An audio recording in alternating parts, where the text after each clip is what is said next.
Hello everyone, अपनी कुर्सी की पेटी बांध लीजिए क्योंकि आप देखना शुरू कर चुके हैं take off with SKT. SKT यानी कि मैं शालिनी कपूर तिवारी। आज टेक ऑफ में मेरे साथ जो मेहमान जुड़ने वाली हैं वो अक्सर ही टेक ऑफ करती रहती हैं। मुंबई से दिल्ली, दिल्ली से मुंबई। रहती वो मुंबई में है, दिल उनका महाराष्ट्र के लिए धड़कता है, लेकिन आवाज बुलंद करने के लिए, काम के लिए उन्हें दिल्ली आना पड़ता है। अगर एक लाइन में मैं कहूं तो ब्यूटी विद ब्रेन है वो। आप वैसे तो उन्हें खूबसूरत कह ही सकते हैं, लेकिन जब आप उन्हें टीवी डिबेट्स में देखते हैं, जब आप उन्हें कहीं किसी मुद्दे पर बोलते देखते हैं, तब आप कहते हैं कि ये बात रखी है, ये मजा चखाया है। तो ब्यूटी विद ब्रेन आज टेक ऑफ करने वाली हैं मेरे साथ। अगर आप अभी तक नहीं पहचान पाए हैं तो एक छोटा सा मैं हिंट आपको दे देती हूं। वो पहले कांग्रेस में थी, तब उन्होंने सुर्खियां बटोरी। फिर उसके बाद वो शिवसेना यूबीटी से राज्यसभा की सांसद बन गई, और अगली बार जब हम उनसे मिलेंगे तब तक क्या पता वो किसी दूसरी पार्टी में जा चुकी हो। आजकल तो ऐसी लगाई जा रही हैं। तो चलिए अब मिलकर के हम स्वागत कर लेते हैं। ठीक पहचाना आपने, मेरे साथ हैं आज प्रियंका चतुर्वेदी, शिवसेना यूबीटी से राज्यसभा वो सांसद है। बहुत जल्द उनका कार्यकाल खत्म होने वाला है। अब लोग ये पूछ रहे हैं कि आगे प्रियंका जी जाने कहाँ वाली हैं। सवाल हम भी उनसे ये पॉडकास्ट में जरूर पूछेंगे। फटाफट से मैं देती हूं आज का बोर्डिंग पास प्रियंका चतुर्वेदी जी को।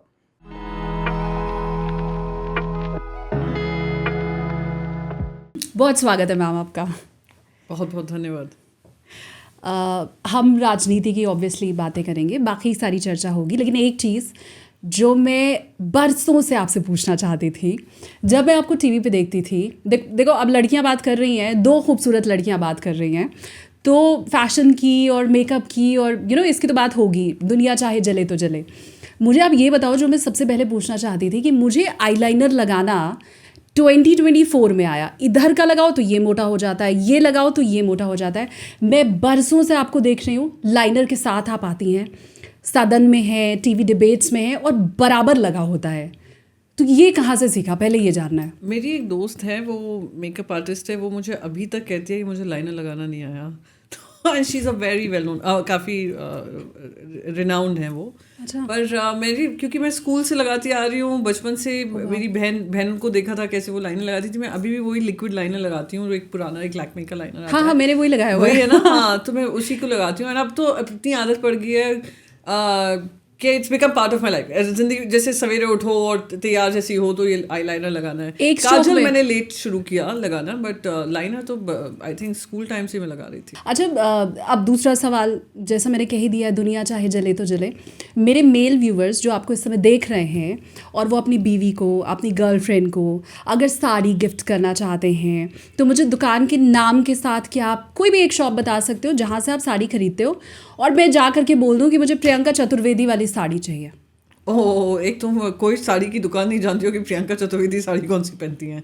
ये सच बोल रही हूँ, क्योंकि मैंने कभी बदल के मैं इतना तो कोई वेल नोन नहीं हूँ, और मेरे कोई ऐसा कोई साड़ी स्टोर है नहीं। पर मैं अगर आप मुझसे कहेंगी, क्योंकि मैं हैंडलूम पहनना पसंद करती हूँ, तो मैं बहुत लगातार दिल्ली हाट में जो कारीगर आते हैं वो लगाते हैं। एक दस्तकार है दिल्ली में, वो भी अंधेरिया मोड़ पे उनके काफ़ी बार एग्जीबिशंस लगते रहते हैं। तो मैं वहाँ से जाकर सीधा कारीगरों से, और बहुत सारे ऐसे हैं जो हैंडलूम वीवर्स हैं, वो जो मेंबर्स ऑफ पार्लियामेंट हैं, उन जिस कॉन्स्टिट्यूंसी से आते हैं, वो लोग भी 1-2 दिन के लिए लगाते हैं, तो वहाँ जाकर ख़रीद लिया।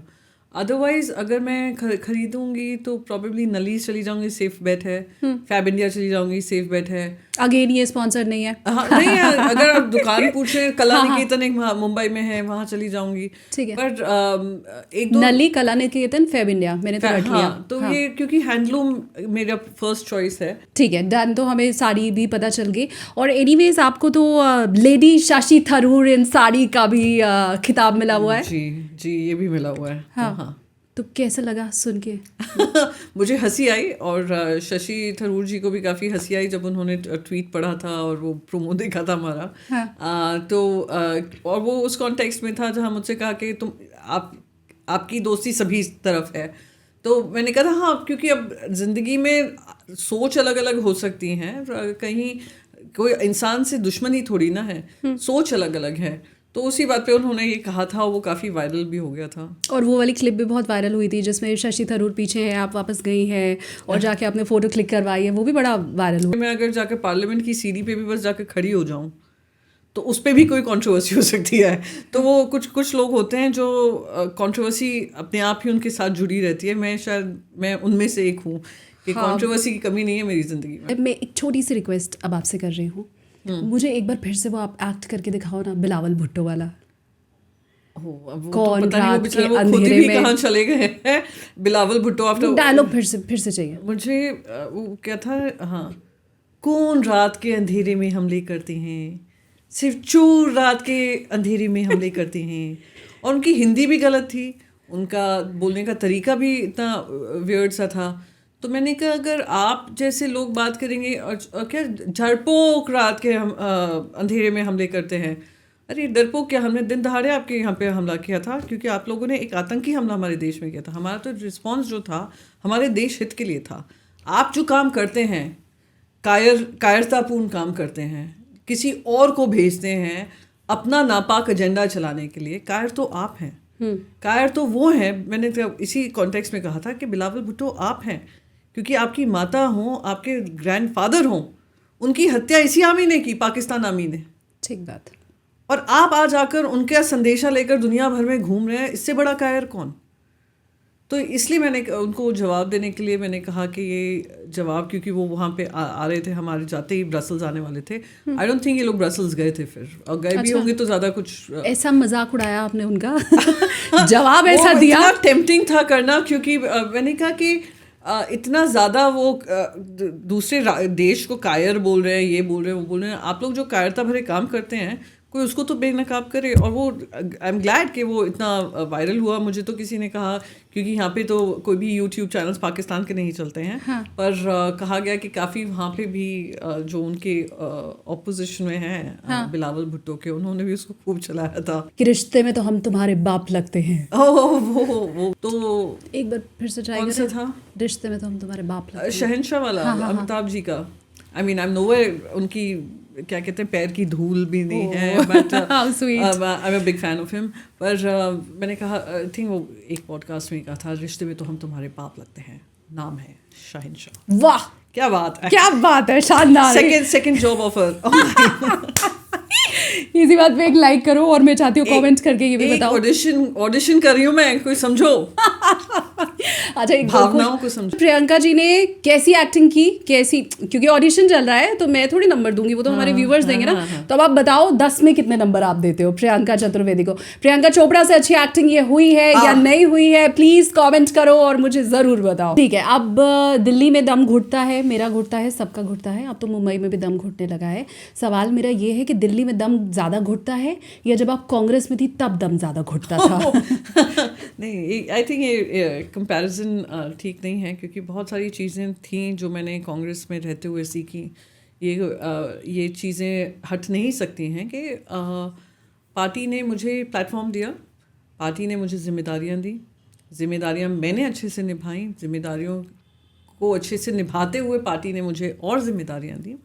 और एक वक्त ऐसा आया कि जहाँ मेरा दम घुटा, और मुझे उम्मीद थी, अपेक्षा थी कि जो मेरा योगदान रहा है उसका सम्मान करते हुए मेरी बात को समझा जाएगा, उस पर काम किया जाएगा। नहीं हुआ। तो मेरे लिए भी वो एक पॉइंट आता है लाइफ में कि आप निर्णय लो। यूजुअली मैं ऐसे कोई कंट्रोवर्शियल मुद्दे डिसीजंस कभी लाइफ में नहीं लिए हैं। बचपन से पापा ने कहा अरेंज मैरिज होगी तो अरेंज मैरिज की, पापा ने कहा पढ़ाई इतनी है, फिर तुम्हें जाकर अपना घर संभालना है, हमने वो भी मान लिया। शादी के बाद हमसे कहा कि बच्चे होने ज़रूरी हैं तो बच्चे टाइम से कर लीजिए। तो हमने कोई ऐसे कंट्रोवर्शियल काम नहीं किया, पर ये मेरे लिए एक था, it was about my personal self respect, जो मैंने निर्णय लिया।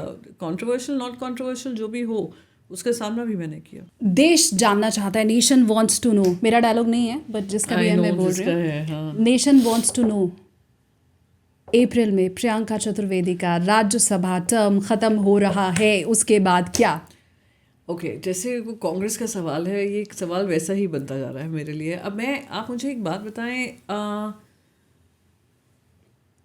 एक महिला जिसका राजनीति से दूर दूर तक लेना देना नहीं था, वो राजनीति में आती ही नहीं है, राजनीति में अपनी पहचान बनाती हैं, जिनका कोई परिवार का भी दूर दूर तक संबंध नहीं था, वो एक सपना लेकर आती हैं कि जाएंगी तो देश के पार्लियामेंट में जाएंगी, वो भी सपना पूरा कर लेती हैं।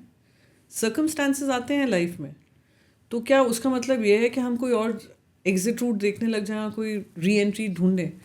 वो मेरा मैं मानती हूँ वो मेरी सोच नहीं है। और 2026 के बाद मैं आपको बता सकती हूँ, मैं जो भी करूँगी देश हित के ही काम में करूँगी, और लगी भी रहूँगी तो देश हित के काम में, देशवासियों के काम में। ये सारे जो सवाल हैं और ये जो लोग पूछ रहे हैं ना, प्रियंका चतुर्वेदी क्या करने वाली है, क्या करने वाली है, क्या करने वाली है, वो इसलिए भी है क्योंकि आपने प्रधानमंत्री जी के साथ मुलाकात की, फिर उसके बाद वो फ़ोटो शोटो बाहर आ गई, फिर उसके बाद लोगों ने ये कहना शुरू कर दिया कि अच्छा जी टर्म ख़त्म हो रहा है, उसके पहले प्रधानमंत्री नरेंद्र मोदी से मुलाकात, तो इनको तो हमेशा सीट चाहिए, अब इधर का ख़त्म हो रहा है, ये तो राज्यसभा भेज नहीं पाएंगे, नंबर है नहीं शिवसेना यूबीटी के पास, तो इसलिए उधर के पाले में जाने की कोशिश है। ओके, सबसे पहले तो वो देश के प्रधानमंत्री हैं और मैं मेंबर ऑफ पार्लियामेंट हूँ। देश के प्रधानमंत्री अगर आपसे बात करते हैं तो उसमें मैं नहीं ढूंढती हूँ कि मुझे नहीं लगता उसमें कोई नीम तिकड़े निकालने चाहिए। ऐसे देश के इतिहास में अनगिनत मेंबर्स ऑफ पार्लियामेंट जो अपोजिशन में हैं उन्होंने प्रधानमंत्री से मुलाकात की है। मैं पहली नहीं हूँ, ना आखिरी रहूँगी। सबसे पहले वो फ़ोटो बीच जनता के बीच में आई, वो मैंने ही ट्वीट की थी, मैंने ही अपने इंस्टाग्राम पे डाला था, तो मुझे वो भी छुपाने की ज़रूरत नहीं है। तीसरी बात, एक लड़की ने सपना देखा था कि हाँ वो बैरियर्स तोड़ तोड़ कर अपनी रास्ता एक लंबी लाइन खींचेगी, वो मैंने खींची। अब मुझे एक डेस्परेशन में मैं नहीं आई थी, मैं अपने बलबूते पे आई थी और मेरे पक्ष ने मुझे ये जिम्मेदारी दी थी।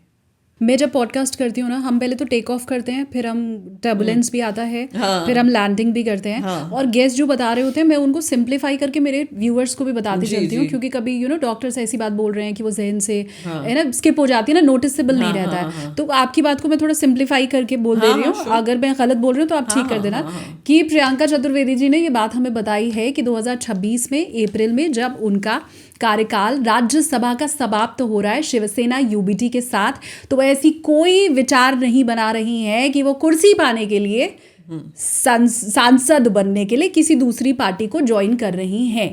क्लियर? आपको अगर ना पता हो तो मैं आपको बताऊं, वो जो फोटो आपने डाली थी ट्विटर के ऊपर आपकी और मोदी जी की, उसमें यूजर ने एक बड़ा शानदार कमेंट किया था। वो कमेंट मैं आपको बताना चाहती हूँ, अगर आपको नहीं पता है। उन्होंने ये कहा कि बीजेपी में क्या है ना, निशिकांत द्विवेदी जी हैं, सुधांशु त्रिवेदी जी हैं, नहीं निशिकांत द्विवेदी, उन्होंने जो लिखा मैं तो वो बता रही हूँ। उन्होंने ये लिखा ट्विटर पे लिखा गया कि निशिकांत द्विवेदी जी हैं और सुधांशु त्रिवेदी जी हैं, चतुर्वेदी कोई है नहीं। अब आप जब बीजेपी में चली जाएंगी तो ये कमी पूरी हो जाएगी, Dwivedi, Trivedi, Priyanka Chaturvedi. Wow, hats off to whoever's written this. Bihar election के बाद आपने जिस तरह से उसको समझा, वर्डिक्ट को, कि कोई भी पार्टी महिलाओं की बात नहीं कर रही है, महिलाओं की बात जब तक नहीं होगी तब तक बिहार जैसा रिजल्ट आएगा, ये काबिल तारीफ है। विपक्ष में होते हुए विपक्ष को आईना दिखाना। लेकिन अब इस पे सवाल मैं ये पूछना चाहती हूँ कि क्या इसका मतलब पूरे देश में बीजेपी को छोड़ के ऐसी कोई पार्टी नहीं है जो महिलाओं की बात वैसे कर रही है जैसे एनडीए और बीजेपी? मैं एक्चुअली बीजेपी का नाम नहीं था उसमें, it was more to do with Nitish Kumar ji. Okay. अगर आप नीतीश कुमार जी की राजनीति देखेंगे, उन्होंने सबसे पहले जब चीफ मिनिस्टर बने थे उन्होंने एक वुमेन सेंट्रिक प्रोग्राम ही लॉन्च किया था, साइकिल्स देने का। फिर उन्होंने अल्कोहल बैन किया था, क्योंकि वो एक सबसे बड़ी तकलीफ थी बिहार की महिलाओं के लिए कि उनके पति जो थे वो पैसा उसी में बर्बाद कर देते थे। उन्होंने बैन किया। वो वेदर सक्सेसफुल है नहीं है, रेवेन्यू लॉस है स्टेट का, मैं उस पर जाना ही नहीं चाहती हूँ। पर ओवर द इयर्स उन्होंने एक कॉन्स्टिट्यूंसी कल्टिवेट की है जो महिलाओं की कॉन्स्टिट्यूंसी है, और वो उनसे लगातार उनको सेंटर पॉइंट बनाकर वो उनके इर्द गिर्द उनकी मैसेजिंग होती है। ये भी एक राजनेता का एक कोई रिलीजन ढूंढता है, कोई कास्ट देखता है। उन्होंने महिलाओं को अपना सेंटर फोकस रखा और वो महिलाएं लगातार उनके साथ खड़ी दिखी हैं। आपने जब अखबारों में पढ़ा कि 10% more women have come out to vote, उसी से मैं समझ गई थी कि क्या हुआ है, और कोई भी ये रीड करेगा वो समझ जाएगा। मेरे कहने का मतलब बस ये है कि अब आप बार बार ये कहते हैं कि और काफ़ी महिलाएं आकर वोट कर रही हैं, वो अपना खुद का पक्ष सोच समझ कर डाल रही हैं, तो अगर वो ये सब कर रहे हैं तो आप ज़रा उनसे चर्चा। और एक और चीज़ बताऊं, वो अपने रिलीजन से ऊपर उठकर, कास्ट से ऊपर उठकर, वो बाकी सारे अपने बाकियों की ओपिनियन से ऊपर उठकर वो एक वोट कर रही हैं। आप उनसे बातचीत करिए, आप बस उनको ये मत बताइए हम आपके लिए ये लाएंगे ये लाएंगे। आप पूछिए तो सही उनको चाहिए क्या। My point is just this कि हम कहीं ना कहीं हम बार बार ये बोल रहे हैं हाँ महिलाओं को अधिकार मिलना चाहिए, महिलाओं को। अब महिलाएं क्या चाहती हैं कोई उनसे पूछ रहा है। ठीक बात है। सो कहीं ना कहीं एक वो उन्होंने मैनेज टू कन्विंस किया है। हाँ। और it has worked for Nitish Kumar ji, क्योंकि इतने एंटी इनकम्बेंसी इतनी ज़्यादा स्ट्रॉन्ग थी, पर उनकी पर्सनैलिटी उससे ज़्यादा स्ट्रॉन्ग निकली। सो मेरा पॉइंट यही था कि अब आप लोग को जो भी आपका कॉन्वर्जेशन है, और अगर आप अभी एक इम्पॉर्टेंट किताब आई है व्हाट वुमेन वांट, अगर आप उसको पढ़ेंगे और बार बार ये कह दिया अरे महिलाओं को 10,000 रुपये दे दिए तो उन्होंने वोट कर दिया, प्लीज़ आप महिलाओं की सोच को सिर्फ वो 10,000 रुपये में मत डालिए। वो 10,000 रुपये उनके लिए एक इंक्लूजन का मेथड है, उनके लिए एक एम्पावरमेंट का मेथड है, उनके लिए एक इकोनॉमिक एक्टिविटी शुरू करने का मेथड है। आप इसमें कमा करें अरे इनको मुफ्त का मिल गया, नहीं, वो कोई महिला मुफ्त का कुछ नहीं लेती है, उस 10,000 को 1 लाख बनाती है। सो द पॉइंट इज कि just reducing it to free कि ओ 10,000 दे दिया इसलिए उन्होंने वोट कर दिया। आप महिलाओं की ताकत को इतना कम में मत आंकिए। शानदार। मैंने पहले ही कहा था 2 खूबसूरत महिलाएं बैठेंगी तो खूबसूरत बातें होंगी। So I think I was just being honest कि अगर ऑनेस्ट असेसमेंट नहीं होगा तो इम्प्रूवमेंट भी नहीं हो सकता। देखो मेरी कोई तारीफ करे या ना करे मैम, मैं अपनी तारीफ खुद ही कर लेती हूँ। अच्छी बात है। और व्हाट वुमेन वांट आपने कहा तो मैं तो मतलब महिला होने के नाते मैं तो यही चाहती हूँ कि मेरे पॉडकास्ट को सब लाइक करें। प्लीज 1 मिलियन सब्सक्राइबर्स होने चाहिए। सब्सक्राइब के लिए भी हाँ सब्सक्राइब करिए, 1 मिलियन सब्सक्राइबर्स होने चाहिए, क्योंकि महिला को सपोर्ट नहीं करेगी तो कौन करेगा? पुरुष भी कर दें तो मुझे चलेगा। नहीं, पुरुषों को तो करना ही है। इतनी अच्छी महिलाएं हैं जो सबसे पूछ रही हैं और टफ सवाल पूछ रही हैं, हंसते हंसते ही टफ सवाल कर रही हैं। क्या बात है, मतलब मैं फैन हो गई। मेरा काम आधा कर दिया, मैंने कहा बांट लिया मेरा काम आपने। अब टफ सवाल पे थोड़े आते हैं। बिल्कुल मतलब हंसने इससे फिर लोग बोलते हैं काहे की जर्नलिस्ट गई और जाके ऐसे पूछ लिया, तुम तो ये नहीं पूछ के आई, तुम तो वो नहीं पूछ रहे, तो पूछ रही हूँ आराम से। अब सवाल टर्बुलेंस नहीं आना चाहिए, है ना? नहीं, मेरी लाइफ में कोई टर्बुलेंस नहीं, मेरे पॉडकास्ट में हम 1-1.5 घंटे का हम टेक ऑफ लेके। आई थिंक पॉडकास्ट में सब लोग ढूंढते हैं कि कहीं टर्बुलेंस आ जाए जो वायरल मोमेंट हो जाए। तो हाँ प्लीज, थैंक यू। आप इतनी स्वीट हो कि मैं नहीं चाहती कि किसी तरह का टर्बुलेंस आए। एकनाथ शिंदे की आपकी पार्टी हमेशा आप भी बुराई करते हैं। मैं समझ सकती हूँ, दिल पे जख्म लगा है, होना भी चाहिए, मैं भी होती तो करती, कोई भी करेगा। लेकिन आप एकनाथ शिंदे की बुराई और देवेंद्र फडणवीस की बुराई कभी नहीं करते, वैसे मतलब हमें नहीं देखने को मिलता है। अब इसमें सवाल ये आता है कि एकनाथ शिंदे की इतनी बुराई और देवेंद्र फडणवीस की नहीं बुराई मुखर होके, तो कुछ और तो नहीं पक रहा है महाराष्ट्र के अंदर? आपने शायद मेरा सोशल मीडिया ध्यान से देखा नहीं है। ऊपर तो कुछ नहीं है, क्योंकि ऊपर की बात ही नहीं है। सबसे ज़्यादा अगर मेरी भिड़ंत हुई है तो आप अगर हमारा न्यूज़ सर्च करेंगी तो अमृता जी और मेरी ही हुई है सोशल मीडिया पर, जहाँ उन्होंने मुझसे 2 बात कही है, मैंने उनसे 2 बात कही हैं। और when he was the chief minister and then the deputy chief minister। दूसरा, प्लीज़ आप अंडरस्टैंड करिए, एक इंसान जो आपके पक्ष में काम कर रहे हैं और मुख्यमंत्री के बाद सबसे इम्पोर्टेंट वही हैं हमारे पार्टी के सिस्टम में, और वो रातों रात सडनली उनको एसिडिटी होने लग जाए, वो निकल पड़े, तो मेरा क्रोध किस पे ज़्यादा होना चाहिए? उनके ऊपर ही। मैंने तो कहा मैं भी होती तो करती। So that is it. And अब आप देखिए दूसरी चीज़ कि आपने ऐसा कहा कि मैं कांग्रेस के साथ बैठकर काम नहीं कर सकता। आपने मंत्री पद तो ले लिया था, अगर तकलीफ थी तो उसी समय बोल लेते। मंत्री पद लिया, 3 इंपॉर्टेंट मिनिस्ट्रीज थी आपके पास। आपने देखा जब मेरे पार्टी लीडर सबसे ज़्यादा कमज़ोर वक्त पे उनकी तबीयत ख़राब थी, तब आपने जाकर ये पूरी प्लॉटिंग की, प्लानिंग की। तो मुझे तकलीफ होगी और मैं बोलूँगी, उनके बारे में ज़्यादा बोलूँगी, और उनकी हिपोक्रेसी को मैं पहले खोलूँगी। अब इम्पॉर्टेंट पॉइंट ये है कि अब आप यहाँ पे वहाँ पे लोकल बॉडी इलेक्शंस हो रहे हैं, आपको कांग्रेस से इतनी दिक्कत है, आपने इतना उल्टा सीधा सब कहकर और निकल पड़े आप, और आज आप उसी कांग्रेस के साथ एक लोकल बॉडी इलेक्शन में आप साथ में लड़ रहे हैं। आपने पोस्टर ट्वीट भी किया। हाँ मैंने किया, क्योंकि ये तो इसलिए मेरे लिए वो ज़्यादा इम्पोर्टेंट है। और because chief minister Devendra Fadnavis also the home minister, तो लॉ एंड ऑर्डर की व्यवस्था के बारे में बोलती रहती हूँ, AQI को लेकर बोलती रहती हूँ। रैम्पेंट कंस्ट्रक्शन जो हो रहा है तो उसके लिए जिम्मेदार हम थोड़ी ना, विपक्ष थोड़ी ना है। ठीक बात। आप लोग इलेक्शन नहीं होने दे रहे हैं, लोकल बॉडी इलेक्शन, BMC नहीं बना है अब तक, क्योंकि आपको डर लगता है आप लोग हार जाएंगे। तो कौन हैंडल कर रहा है? चीफ मिनिस्टर और BMC कमिश्नर। BMC कमिश्नर किसका अपॉइंट किया होता है? चीफ मिनिस्टर का। तो किसको हम दोष दे रहे हैं? चीफ मिनिस्टर को ही दे रहे हैं ना। पर उनके साथ हाँ पर्सनल ग्रज इसलिए है क्योंकि उन्होंने जिस तरीके से मेरी पार्टी लीडरशिप को बैकस्टैब किया, झूठी बहाने बनाकर सत्ता में आने के लिए। और अब आप देखिए कैसे as a deputy chief minister वो लगातार दिल्ली में ही आकर बैठे रहते हैं अपनी बातें करवाने के लिए, रखने के लिए। So that is exactly the problem and that shows on whatever I put out there. मैं अगर अपना सवाल ठीक से नहीं समझाई थी पिछला वाला, माय बैड, मैं उसको अब डायरेक्ट पूछती हूँ। मैंने आखिरी लाइन में पूछा था कि क्या अंदर खाने कुछ और पक रहा है। वो मैं इसलिए पूछना चाह रही हूँ कि अगर राज ठाकरे और उद्धव ठाकरे एक साथ एक मंच पर आ सकते हैं, दो बिछड़े हुए भाई वापस से मंच पर एक साथ दिखाई दे सकते हैं, तो दो पुराने दोस्त शिवसेना UBT और BJP भी क्या साथ दिखाई दे सकते हैं? मुझे इसके बारे में ऑनेस्टली मेरे पास तो इसका जवाब है नहीं, पार्टी लीडरशिप ही डिसाइड करेगी। बट जिस तरीके से बातें आगे बढ़ चुकी हैं, मुझे नहीं लगता कि आइदर साइड में कहीं अभी कोई किसी तरीके का तालमेल बैठ रहा है। पर जैसे मैंने कहा, एकनाथ शिंदे इतना कोस कर कांग्रेस के बारे में बोलते हैं और आज कांग्रेस के साथ हैं। तो महाराष्ट्र की राजनीति इज़ नॉट एज सिंपल।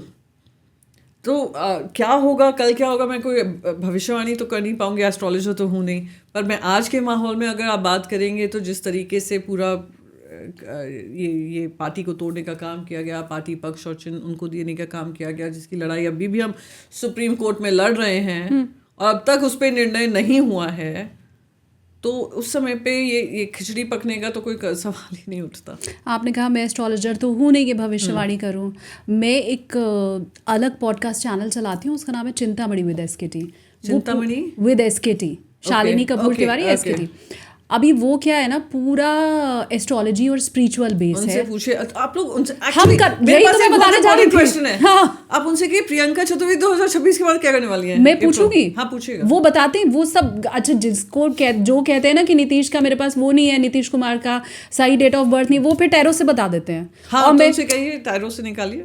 बदल के अब मैं पूछ रही हूँ कि एकनाथ शिंदे और BJP में तलाक होता आप देख रही हैं? अभी तो पूरे के पूरे साल लग रहे हैं, सूनर रादर देन लेटर, क्योंकि ये मैरिज ऑफ कन्वीनियंस थी। ये लव मैरिज नहीं थी। क्या ये अरेंज मैरिज भी नहीं थी, ये मैरिज ऑफ कन्वीनियंस थी। दो लोगों को एक क्या कहते हैं, एक मंच पे बिठाकर जबरदस्ती एक दूसरे को गले में माला पिलासी थी। बात है। अब वो सड़ गई माला। हाँ। अब हो गया वो काम। अब दोनों एक दूसरे की आंखों में सुहा नहीं रहे हैं, तो डिवोर्स हो जाएगा तो हो जाएगा और किसी महाराष्ट्रवासी को दुख भी नहीं होगा। अच्छा, कि सब जानते हैं मैरिज ऑफ कन्वीनियंस। अब BJP ने 3 तलाक बंद करवा दिया, नहीं तो अब तक तलाक हो गया होता है। वो प्रॉपर प्रोसीजर से, संवैधानिक तौर तरीके से दस्तखत करके वी आर डिवोर्स्ड हो गई भविष्यवाणी। प्रियंका चतुर्वेदी ने, क्योंकि आजकल रोज वो कहते हैं कि लंका को हम ढहा देंगे, वो कहते हैं ये राम की सरकार है, हम रावण को जला देंगे। सो दोनों में ही, ये मैं इन दोनों दोस्तों की बात कर रही हूँ, हो रहा है। रोज शिंदे जी यहाँ पे आकर टू टें कर रहे हैं कि प्लीज मेरी बात सुनो।